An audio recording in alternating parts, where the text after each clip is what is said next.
मेरी तकदीर की तस्वीर सजाने वाले तुझे दिल याद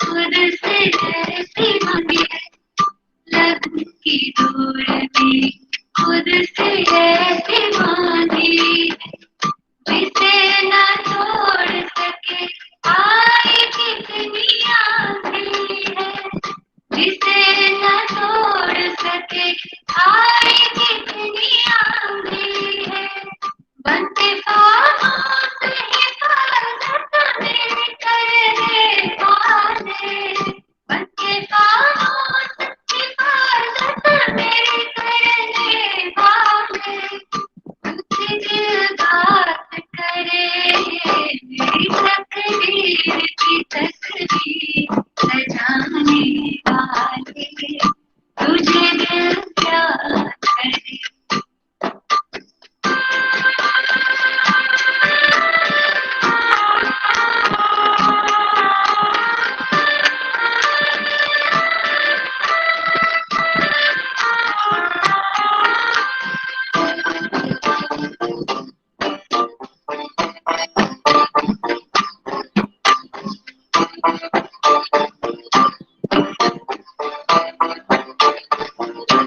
नहीं तुमसा कोई प्यारा मुझे ज़माने में कोई बसता है मेरे दिल के आशियाने में नहीं तुमसा कोई प्यारा मुझे ज़माने में कोई बसता है मेरे दिल के आशियाने में है खुदा दोस्त मुझे खुद समझाने वाले है खुदा दोस्त मुझे खुद समझाने वाले तेरा आभार करे मेरी तकदीर की तस्वीर सजाने वाले तुझे दिल याद करे मेरी तकदीर की तस्वीर सजाने वाले तुझे दिल याद करे मेरे मंजीत तेरा साथ निभाने वाले मेरे मंजीत तेरा साथ निभाने वाले तेरा धन्यवाद करे मेरी तकदीर की तस्वीर सजाने वाले तुझे दिल याद करे तुझे दिल याद करे तुझे दिल याद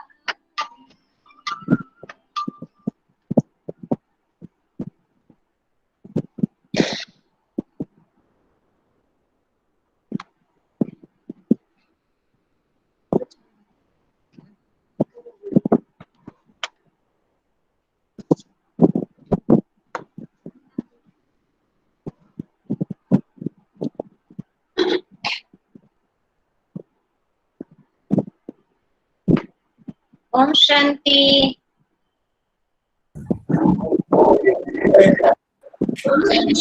ओम शांति तो जैसे लॉकडाउन शुरू हुआ तब से लेकर के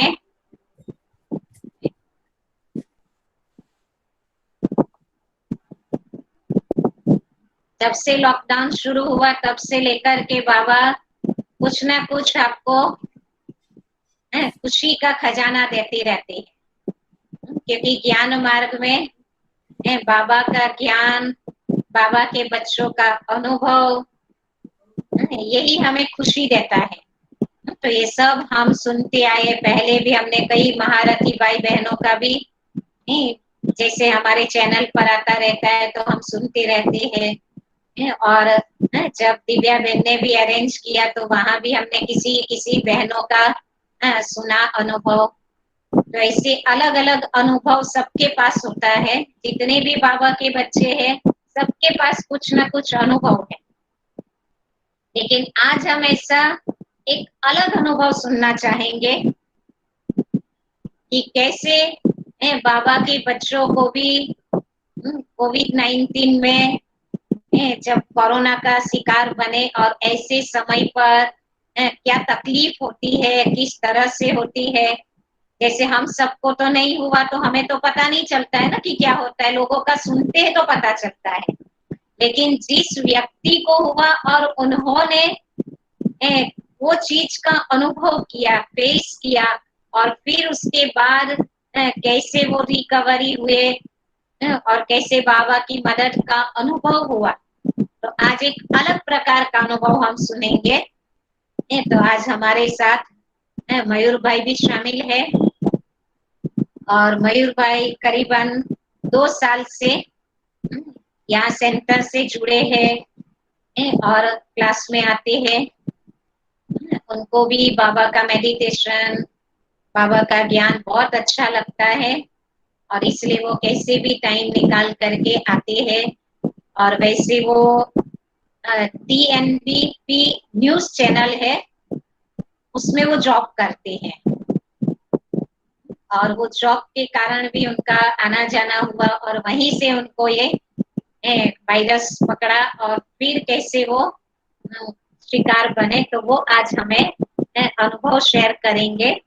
तो मयूर भाई से रिक्वेस्ट करेंगे कि मयूर भाई आप अपना अनुभव सुनाएंगे। मयूर भाई। आवाज मेरी? ओम हाँ शांति। जी भाई, ओम शांति। आवाज क्लियर है? हाँ जी, वॉल्यूम जरा फुल करना। अभी ठीक है?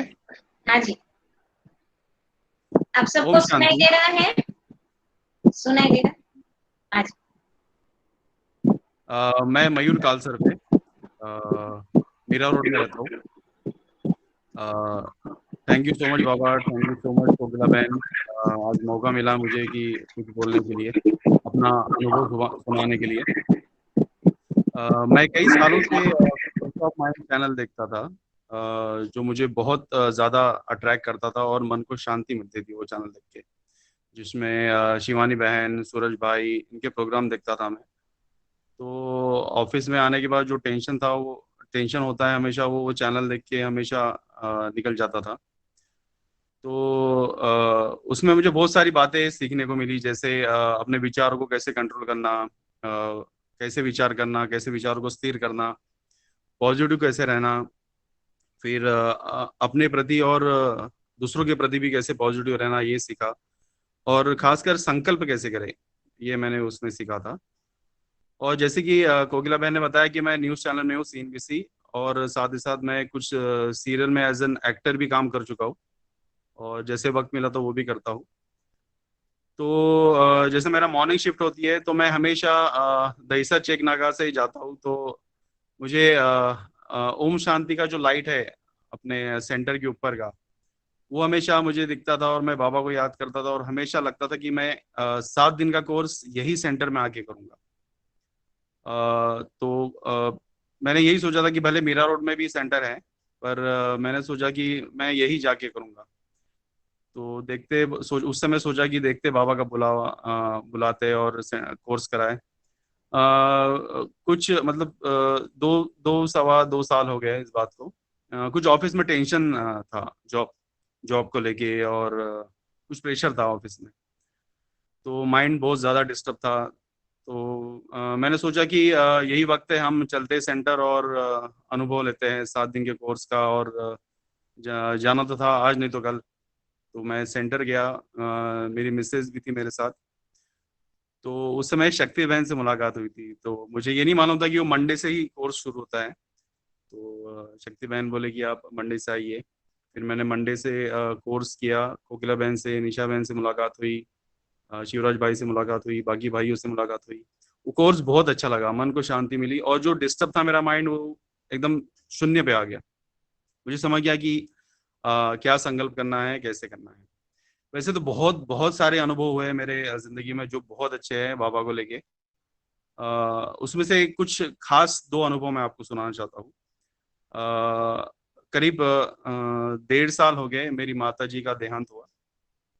वो नागपुर में रहती थी। वो 5-6 साल से बेड पे ही थी। उनका खाना पीना ठीक से नहीं था। तो 1.5 साल पहले की बात है। डॉक्टर ने बोल दिया कि इनके लास्ट मोमेंट आ गया है, ये आपको मयूर को बुला लीजिए, क्योंकि मैं एक लौता लड़का हूँ और दो मेरी बहनें छोटी। तो मुझे जाना पड़ा नागपुर। और नागपुर में माता जी की हालत इतनी बेकार थी, मैं बता नहीं सकता। एक तो वो बोल नहीं पाती थी, उनका दर्द असहनीय था, खाना उनका बंद हो गया था, लिक्विड था, लिक्विड भी नहीं बराबर, उनकी सिर्फ सांसें चल रही थी, और आंखें खुली थी, आंखें भी झपका नहीं पा रही थी। तो उनका वो दर्द देख के मैंने सोचा कि नहीं, ये दर्द से अच्छा कि बाबा इन्हें ले जाए, भगवान ऐसा करे कुछ कि इनको मुक्ति मिल जाए। लेकिन वो 4-5 दिन हो गए कि उनका दर्द, वो दर्द में ही थी, काफी दर्द में थी। तो उस समय मैंने कोकिला बहन को फोन किया, उनको बताया सब कि माता जी बहुत ज्यादा तकलीफ में है, आप प्लीज प्रार्थना कीजिए बाबा से। तो थैंक यू अगेन कोकिला बहन, आपने वो प्रार्थना की, प्रे किया। मैंने बाबा से कंटिन्यू, बाबा आप अपने साथ ले जाइए माता जी की आत्मा को। अ, और लकीली, अब ऐसा बोलना नहीं चाहिए लेकिन उनका दर्द देखने लायक नहीं था, इसलिए फिर नेक्स्ट डे ही मॉर्निंग में उनका देहांत हुआ। वो जिस तकलीफ में थी वो मैं बयान नहीं कर सकता। एक लौता लड़का हो के वो फील करना बहुत ही अजीब और बहुत ही अलग होता है। थैंक अगेन, थैंक यू बाबा, थैंक यू कोकिला बहन।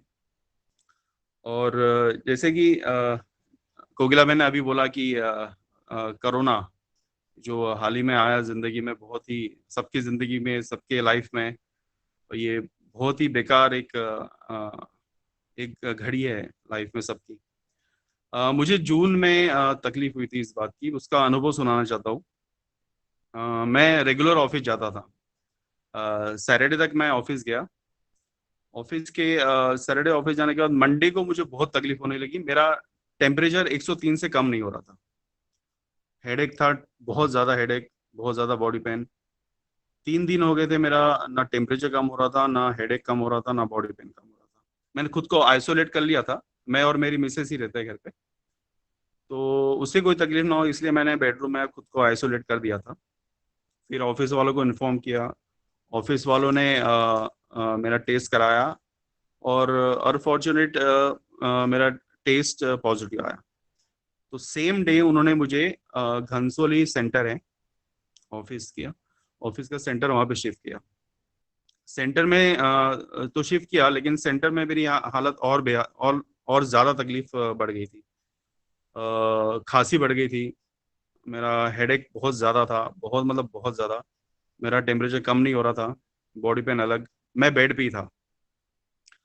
और तो और मेरी सांसें जो ब्रीदिंग है एक पर्टिकुलर लेवल तक होना चाहिए, वो भी कम होती आ रही थी। मुझे ऑक्सीजन दिया गया। फिर मेरा खाना बंद हो गया था, खाना तो ना, मैं पानी भी बड़े मुश्किल से पी पाता था। टेम्परेचर, हेडेक, खांसी, ऐसा बहुत मतलब बहुत ज़्यादा तकलीफ थी।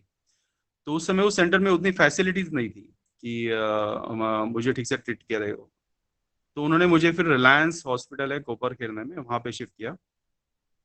तो वहाँ पे उन्होंने मुझे आईसीयू नहीं, आईसीसीयू में शिफ्ट किया, जहाँ पे मेरा सांस लेने की जो तकलीफ थी वो धीरे धीरे कम हो रही थी, क्योंकि मैं सो भी नहीं पा रहा था रात भर।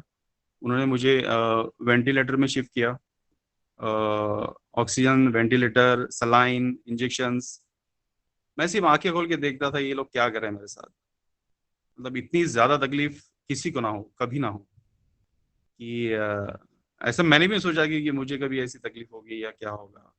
इतना बेकार दर्द था मुझे, मैं सोच भी नहीं पाता था, इतना बेहाल था मेरा। कि कैसे विचार होते हैं, विचार भी नहीं कर पाता था मैं। इतनी ज्यादा तकलीफ, इतना ज्यादा बॉडी पेन, इतना ज्यादा हेडेक, जो मैं बयान नहीं कर सकता। तो उस समय मैंने जैसे तैसे कोकिला बहन को फोन किया। एक तो फोन में देख के मुझे नंबर भी नहीं समझ में आते थे, लेकिन लकीली वो कोकिला बहन को मैंने उस समय फोन किया, उनको बताया ऐसा। तो कोकिला बहन ने बोला कि घबराओ मत, सब ठीक होगा, बाबा को याद करो। तो वो अनुभव ऐसा है कि उस समय मुझे लगा था कि एक समय ऐसा आता है कि ऐसा लगा कि बस अ, मुक्ति का वक्त आ गया अपने, अब नहीं होगा। क्योंकि रात को नींद नहीं आती थी, और वेंटिलेटर और इधर उधर सब लगे इक्विपमेंट्स, बॉडी पे ऑक्सीजन लगा है, सिर्फ आंखें खुली है, सांसें कम होती जा रही है, नर्स बार बार आके चेक करती है, डॉक्टर आके पूछता है, हम बोल नहीं पाते, हम विचार नहीं कर पाते, हम सोच नहीं पाते। तो उससे मिला कि अब बस अब मैं नहीं रहूंगा। क्योंकि ना रिलेटिव हमारे पास होते हैं, ना कोई होता है, सिर्फ हम होते हैं, हमारा विचार होता है, हमारे संकल्प होते हैं। तो उस समय ऐसा लगा कि मैं अब नहीं रह पाऊंगा। लेकिन एक एक अजीब सी एक एनर्जी आई है, और ऐसा लगता है कि वो बाबा ही होंगे कि ऐसा विचार आया कि क्यों घबराना, बाबा है ना, तो सब ठीक करेंगे। मैंने यही विचार, यही संकल्प रखा सिर्फ, और कुछ नहीं सोचता था मैं। बाबा है, बाबा ठीक करेंगे, बाबा है, बाबा ठीक करेंगे। मैंने यही सोचा, यही संकल्प रखा। मेरा फिर वेंटिलेटर हट गया कुछ दिनों बाद, फिर कुछ दिनों बाद ऑक्सीजन हट गया। मैं जब जो प्रॉपर सांसें है ना वो भी नहीं ले पाता था। मैंने वही संकल्प रखा, विचार रखा, बाबा की शक्तियां मुझे प्राप्त हो रही है, वो रखा विचार। पानी को चार्ज करके पीने लगा। जो दवाइयाँ डॉक्टर देते थे मुझे, वो दवाइयाँ भी मैं चार्ज करके खाने लगा। यहाँ तक कि खाना भी, कि संकल्प करके, बाबा का विचार करके खाना भी मैं चार्ज करके खाने लगा। तो उस समय जो लास्ट मोमेंट होता है जिंदगी का, वो मैंने अनुभव किया है कि क्या होता है वो आखिरी पल। उस समय सब अपने बुरे कर्म, अच्छे कर्म, सब किसे दुख दिया, दर्द दिया, किसे दुख लिया, दर्द लिया, वो सब याद आता है। सच बताओ आपको, उस समय मैंने यही सोचा कि इंसान जो बोलते हैं, हमेशा बातें सुनते हैं कि संस्कार ले जाता है, इच्छाएं ले जाता है, और किसी का दुश्मनी ले जाता है, वो सब सही बात है कि ये आखिरी मोमेंट में यही सब चीजें हमारे साथ जाती है। उस समय मैंने ये सोचा कि पहले फुर्सत में मैं जिनसे दुख लिया मैंने, उन सबको माफ करूंगा। जिनको दुख दिया उनको सबको मैं माफी मांगूंगा। और बाबा का कंटिन्यूस ध्यान रहता था, और कुछ विचार नहीं करता था, क्योंकि मोबाइल मुझसे दूर था, मैं मोबाइल को देख भी नहीं पाता था कि मेरा सिर दुखता था बहुत। ऐसा करते करते धीरे धीरे मैं ठीक होने लगा। अच्छे अच्छे कंटिन्यू यूट्यूब पे मैं एक्चुअली सब शिवानी बहन, सूरज भाई, इनके जो है वीडियोस वो देखता था। कोकिला बहन ने भी मुझे शेयर किए थे वीडियोस, वो देखता था। तो थैंक यू बाबा, थैंक यू सो मच बाबा, आपने मुझे दूसरा जन्म दिया है। थैंक यू कोकिला बहन, आपने मेरे लिए प्रे किया हमेशा हमेशा, जब भी मुसीबत होती है, चाहे वो मम्मी के समय हो या मेरे समय हो। आपने मुझे हमेशा मेरी मदद की है, मेरी सहायता की है। तो मेरा यही कहना है हमेशा कि हाँ, बाबा ने मेरा साथ, या मैंने बाबा को ये कैसे किया कि मुझे पूरा पूरा विश्वास है बाबा पे। हमारा पूरा विश्वास होना चाहिए कि हम जो बाबा को जिस याद से हम याद करते हैं, पूरी श्रद्धा होनी चाहिए कि बाबा बस आप ही हो, बाबा बस आपके हाथ में सब कुछ, आप देखिए। वो श्रद्धा, वो विश्वास, वो होना बहुत बहुत जरूरी है। वो रहा तो सब सब कुछ बाबा देख ले, सब कुछ अच्छा हो जाता है। मैं बस यही बोलना चाहता हूँ कि thank you so much Brahma Kumari संस्था, थैंक यू सो मच बाबा, thank you so much Kokila बहन, थैंक यू सो मच सभी भाई, सभी बहनें जो वहाँ हैं, जो जिनसे मैं मुलाकात की है। और थैंक यू सो मच बाबा, जो आपने मुझे दूसरा जन्म दिया है। ऐसे बहुत सारे अनुभव है, लेकिन ये जो अनुभव था मेरा कोरोना का, ये बहुत ही मतलब वर्ष बोल सकते हो। और बाबा की याद में रहा, उस वजह से मैं बचा। क्योंकि मेरे मिसेस को भी हुआ था डिटेक्ट, लेकिन उसे इतनी तकलीफ नहीं थी। उसे सिर्फ गले में खराश थी। उसे सेंटर में 1 हफ्ते के लिए रखा गया और उसे डिस्चार्ज मिल गया, लेकिन मेरी तकलीफ कुछ ज़्यादा ही बढ़ गई थी। तो मैं ये कहना चाहता हूँ कि अगर आपके इर्द गिर्द भी कोई अगर पेशेंट हो, ऐसा होना नहीं चाहिए, पर अगर कोई भी अगर पेशेंट हो तो उनको बताइए बताइए आप कि पानी चार्ज करना, दवाइयाँ चार्ज करके पीना, खाना चार्ज करके खाना, ये तकलीफ वाकई में कम होती है, तकलीफ मिट जाती है। और कुछ भी है प्रिकॉशन डॉक्टर से जल्द कंसल्ट करके उनसे बात करना, ये अ, मतलब एक सुझाव रहेगा मेरे तरफ से। और thank you so much again Kokila बहन। आज मैं कब से सोच रहा था, मैं बहुत सारे पॉइंट लिख के रखा था कि क्या बोलूँ क्या नहीं, ऐसे बोलने के लिए बहुत कुछ है। एक छोटा सा अनुभव ये है कि मेरा कुछ एक्चुअली मैं हॉस्पिटल से डिस्चार्ज होने के बाद अ, मुझे कुछ बैंक का इशू था, बैंक से। तो वो बाबा को समर्पित किया और वो भी काम हो गया मेरा। तो थैंक यू अगेन बाबा। अ, अ, मैं आपका और आप मेरे हो, ये हमेशा विचार रहता है। Thank you so much, thank you so much Kokila बहन। हाँ जी भाई। ओम शांति। ओम शांति। बहुत अच्छा मयूर भाई। मयूर भाई थैंक के यू। लिए, क्योंकि मयूर भाई विजयी बनकर आए हैं, मैं उस खुशी में हम सभी जोरदार तालियों से उनका स्वागत करेंगे। Thank you so much. ओम शांति। क्योंकि सचमुच ये नया जीवन ही मिलता है। बिल्कुल। जो भी कोरोना को हरा करके विजयी बनता है, वो सचमुच प्रशंसा के लायक है।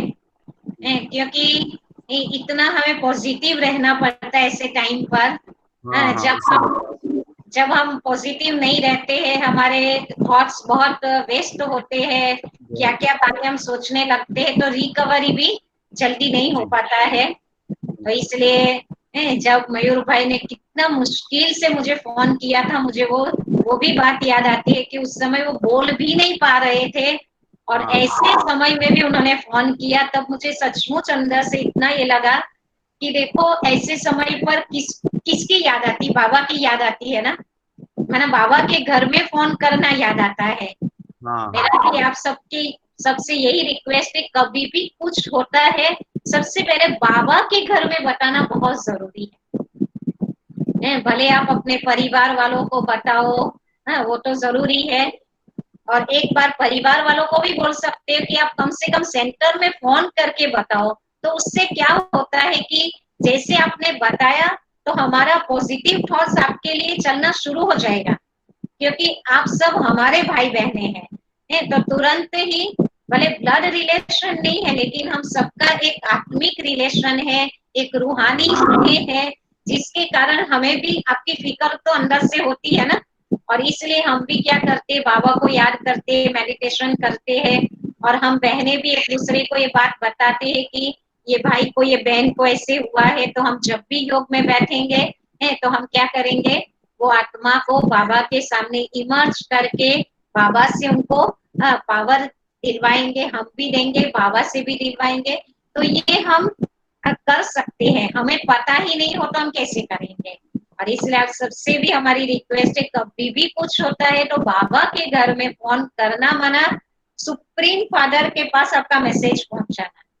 हम तो एक इंस्ट्रूमेंट है बाबा के, लेकिन बाबा के पास पहुंच जाता है। मैंने सचमुच उस दिन अनुभव किया कि मयूर भाई बोलने की भी ताकत में नहीं थे, फिर भी उन्होंने फोन किया।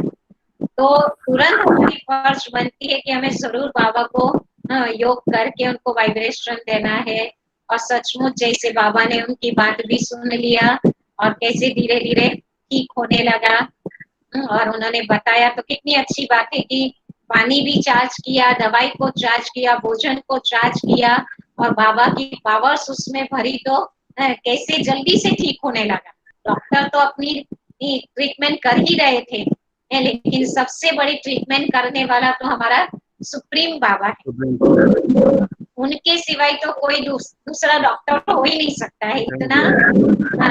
इतना बाबा हमारा सुप्रीम डॉक्टर है। तो और हमें इस समय बाबा मिला है, तो हम कितने बाबा के शुक्रगुजार है। जो दुनिया में लोगों को भी ये चीज हो रही है, लेकिन बेचारे कहीं से उनको कोई सहारा नजर नहीं आता। हमारा तो सहारा इतना पावरफुल है कि हम सोच भी नहीं सकते हैं कि बाबा इम्पॉसिबल को भी कैसे पॉसिबल कर सकता है। और इसलिए हमें जरूर बाबा का साथ लेकर के ही चलना है।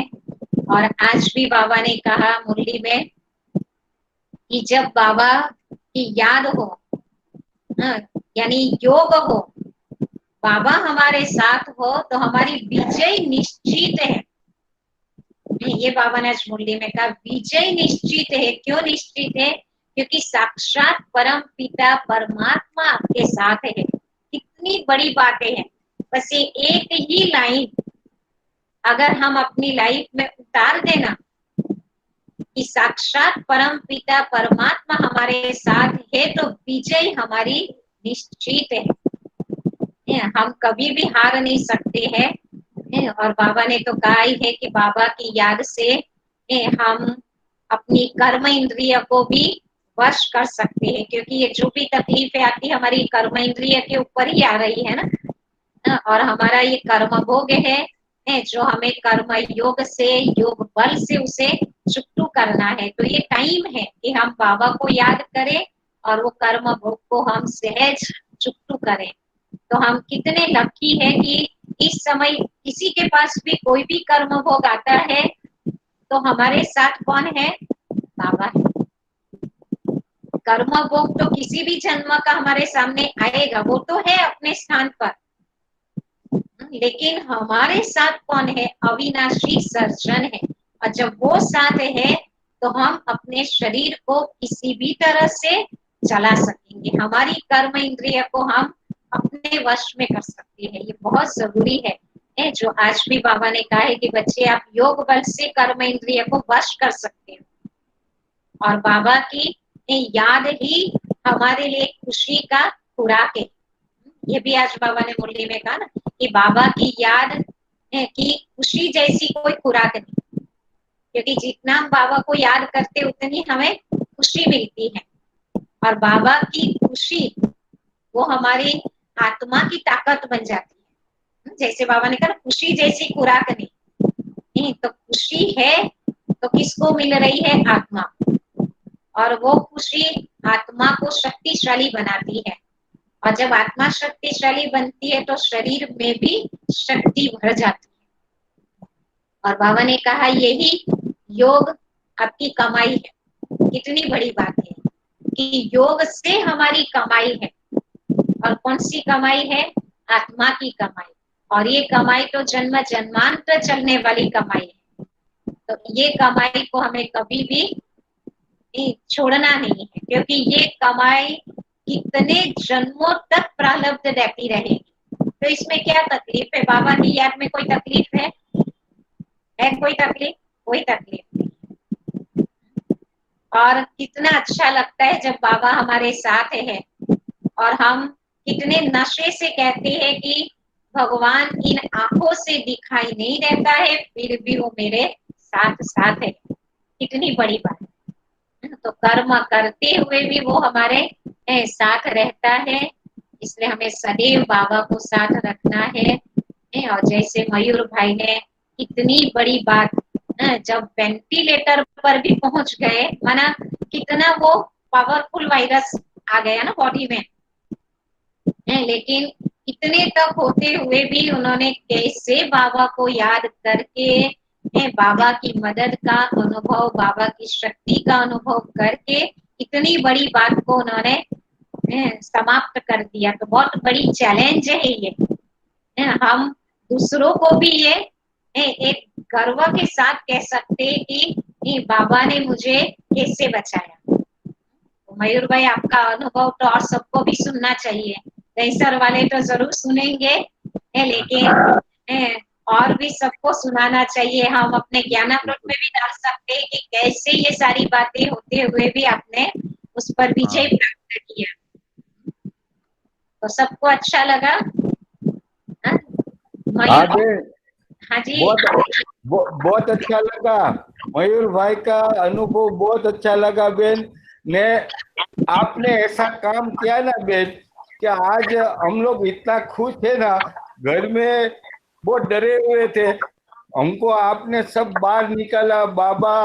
आप हम आपको मिल तो नहीं पाते हैं, पर आप ये काम किया ना ऑनलाइन पे आके, आपको देख के हमारा दिल गार्डन हो जाता है, हमको कोरोना का फिक्र भी नहीं लगता है। बराबर।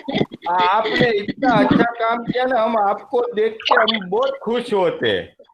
हम भी आप अने सबको देखकर बहुत खुश हो जाते हैं। हाँ, ये मयूर भाई का भी अनुभव सुना ना, तो मयूर भाई को आपने ने बाबा ने मयूर भाई को बाहर निकाल के खुश कर दिया, और अपना ब्राह्मण परिवार को भी आप खुश रख रहे हो बेन।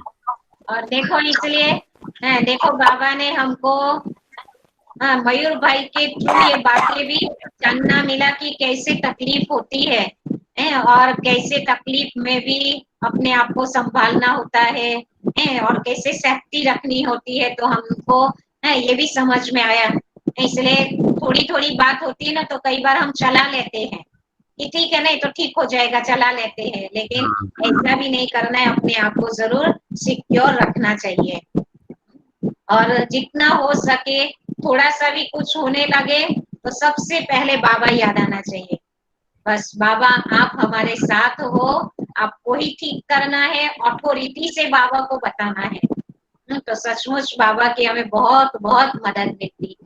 और बाबा तो वैसे भी कहते ही है ना कि संगम युग में मैं किसके लिए हूँ, आपके लिए तो हूँ। बाबा हमारे लिए ही है और हम बाबा के लिए हैं। और इसलिए जब बाबा हमारे साथ है तो फिर हमें कोई बात का डर नहीं है, चाहे कितनी भी बड़ी बात आ जाए, बस हमें अपनी सेफ्टी रखने की जरूरत है।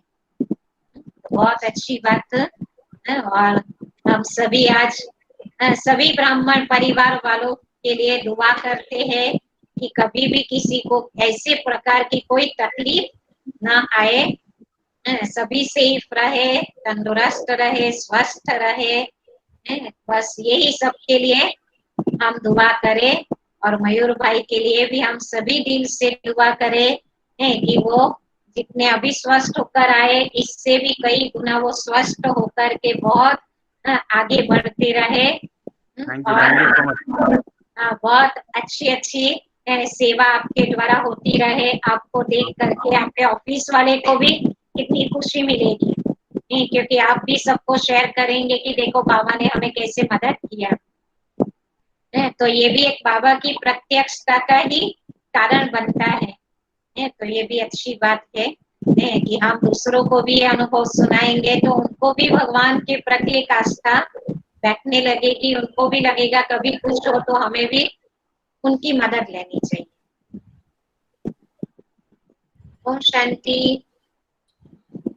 बाकी आप सबको अभी आने वाले शनिवार के दिन जो हम मिलेंगे, तो शनिवार को खास, क्योंकि अभी श्राद्ध का समय चल रहा है तो आपको बताया ही था कि हमारे सेंटर से भी कई भाई बहने हैं जो शरीर छोड़ करके गए हैं तो उनके निमित्त, क्योंकि आप सब भी नहीं जानते कि हमारे परिवार के अंदर ऐसी भी विशेष आत्माएं थी।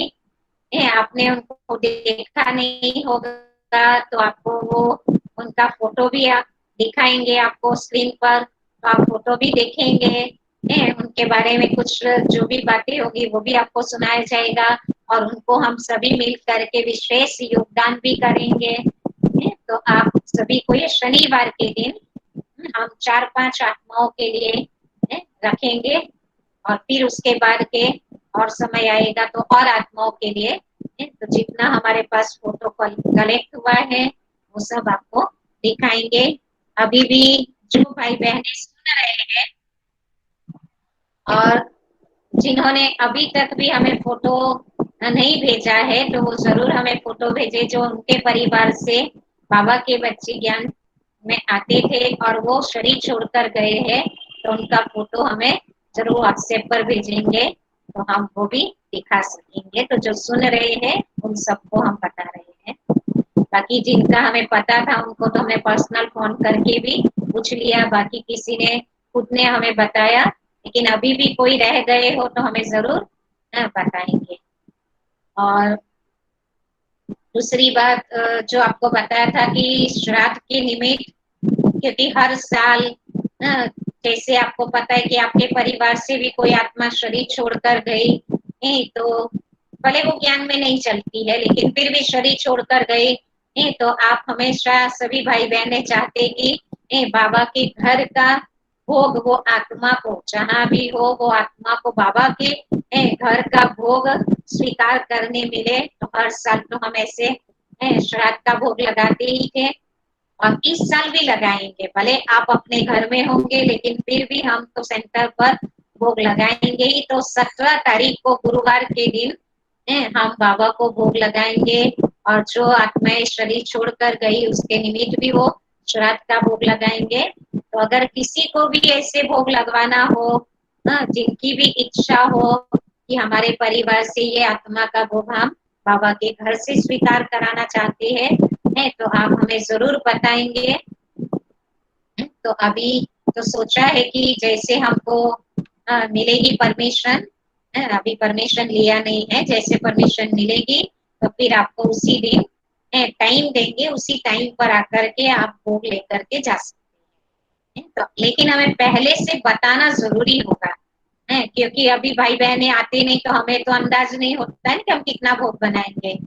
और आप उस दिन अचानक आ गए और हमें पता न हो तो ऐसे 25 लोग भी ज्यादा आ गए तो हम उसकी व्यवस्था तो नहीं कर पाएंगे ना। तो हमें पहले से बताएंगे कि आप भोग लगवाना चाहते हैं तो फिर हमारे अकाउंट में वो आ जाएगा। तो फिर हम उस तरह से आपको टाइम देंगे और आप आकर के लेकर जाएंगे। तो ये आप सभी को ध्यान रहे और ये आपको 10 तारीख तक बताना होगा।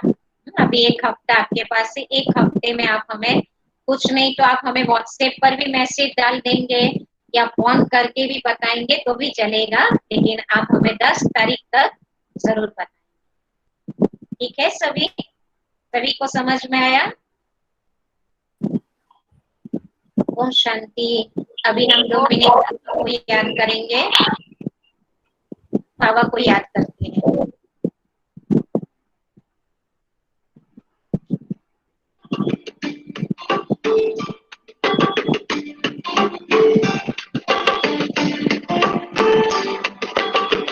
बाबा मेरे साथ है, बाबा मेरे साथ है, हाथों में उसके हाथ है, बाबा मेरे साथ है, सांझ सवेरे मन में मेरे, सांझ सवेरे मन में मेरे, प्यार की बरसात है, बाबा मेरे साथ है, बाबा मेरे साथ है।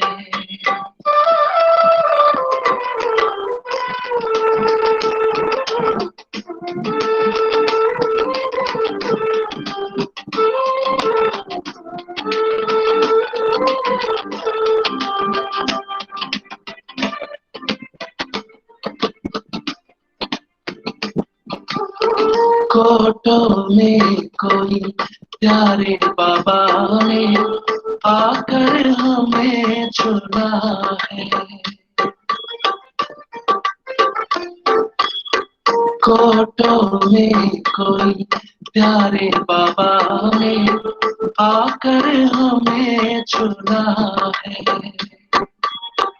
अपना बना के भाग्य जगाया दिल का ये कहना है,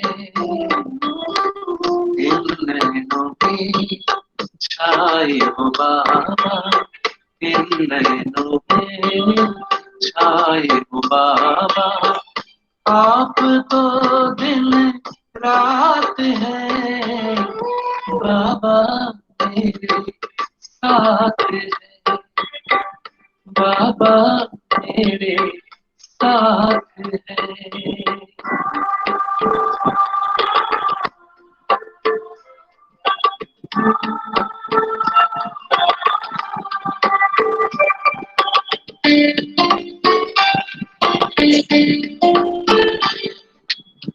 जैसे भंवर से निकल के नैया आ पहुंची है किनारे।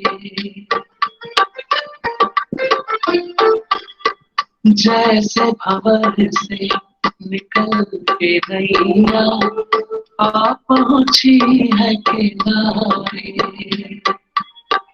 इस दुनिया में मिले हो बाबा जग के तुम्हीं सहारे। मिल रही है प्रभु से हमको, मिल रही है प्रभु से हमको, स्वर्ग की सौगात है। बाबा मेरे साथ है, बाबा मेरे साथ है।